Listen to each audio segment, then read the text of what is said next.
Pengawalan ketat diberikan kepada timnas Polandia saat bertolak menuju Qatar untuk mengikuti turnamen Piala Dunia tahun 2022. Dalam perjalanannya, The Eagles dikawal pesawat tempur jenis F-16. Hal tersebut diyakini sebagai efek dari rudal yang menghantam desa di Polandia dan menewaskan 2 orang pada Selasa 15 November 2022. Hantaman rudal tersebut kemudian diyakini sebagai kecelakaan dan dilaporkan berasal dari sistem pertahanan udara Ukraina yang berusaha menghalau serangan rudal Rusia.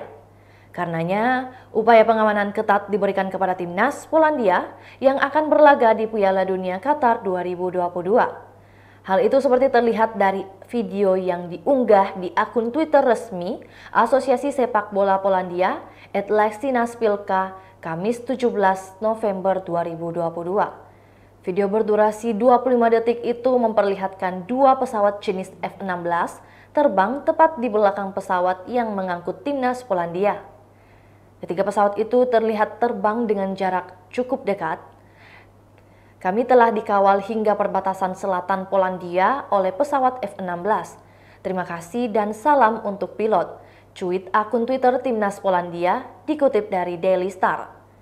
Timnas Polandia sendiri dilaporkan telah tiba di Bandara Internasional Hamad, Doha, Qatar pada Kamis 17 November 2022.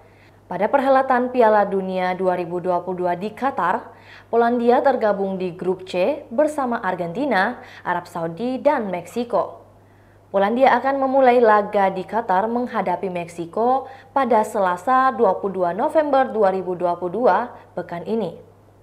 Polandia memastikan diri melaju ke Piala Dunia tahun 2022 setelah mengalahkan Swedia dengan skor 2-0 di babak playoff pada Maret lalu.